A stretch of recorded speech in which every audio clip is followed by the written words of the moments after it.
Away from York, the trains travel the old main routes. But out in the Vale, the luggage-laden crowds give way to individual people. Perhaps someone like Mr. Barnes at Thornton-le Dale, who's been sending his prize rabbits to shows ever since anyone can remember.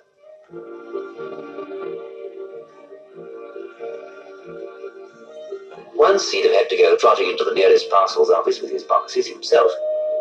Now something more personal has come to replace the stations sprinkled about the Vale.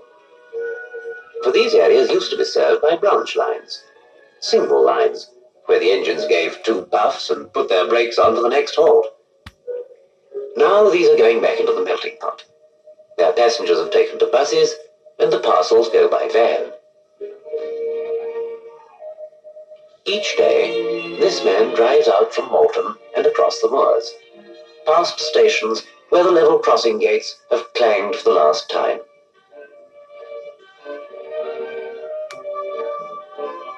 In these parts, they no longer hear the panting approach of steam engines. Now this van comes right into the villages. It brings their newspapers and carries their parcels back to the trains that go steaming in and out of York. At York Station, besides all the goods traffic, the afternoon always brings another rush of people. Some from the Vale aiming to be in London by 6:30, or perhaps businessmen from Middlesbrough who will be in Bristol before 9 o'clock. Now riding at platform 40.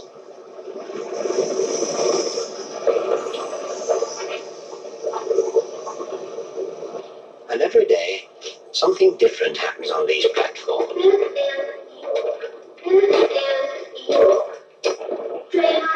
For while there's hundreds only asked to be switched about as fast as they can get, every now and again there's someone who can't cope with platform rushing and stair climbing, and we're ready for them too.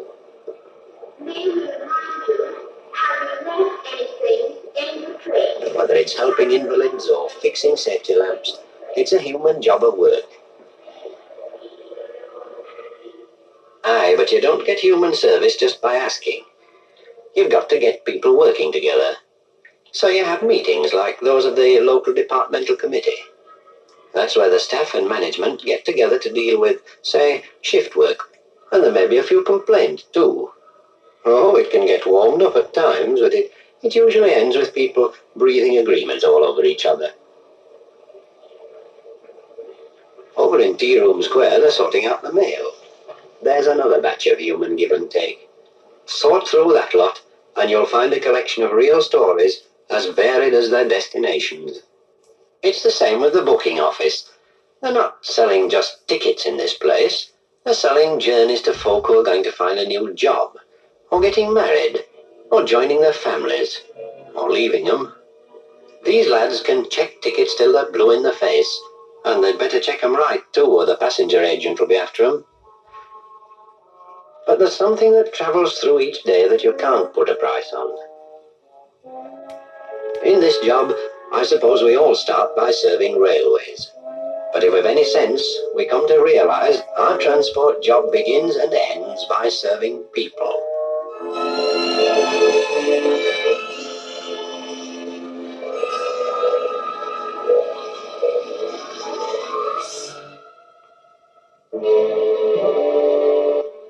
From their places of business, traders and typists, merchants and clerks move out to the bus stops.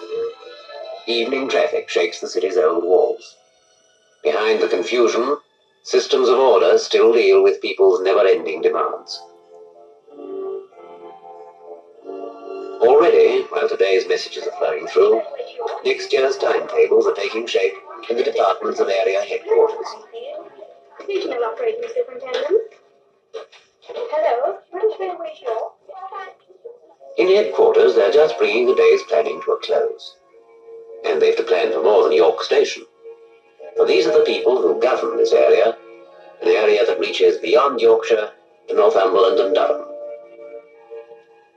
It was in this part of the country that railways started, and the tradition stretches back a long way. Back to those who ruled in the old northeastern days.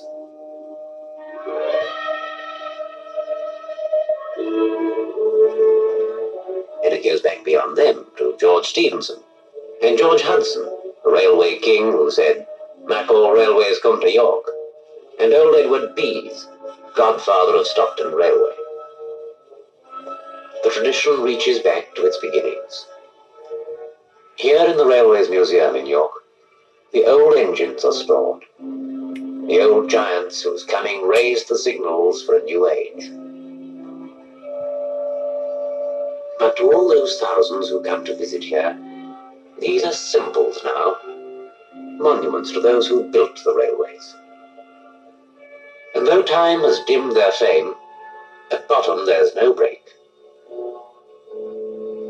The hand that holds the lever now turns the switch. It's still the same humanity setting itself to learn a new path.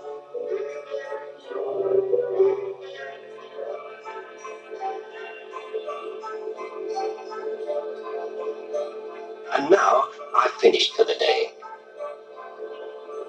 But there'll be no break for my leaving. Trains will still be clanking and battering through York all night.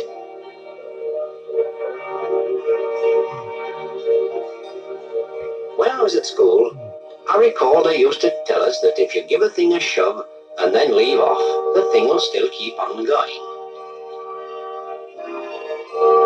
Well, when I've given York Station my shove for the day, I reckon my chaps will keep it going all right till morning, so I can shove off myself.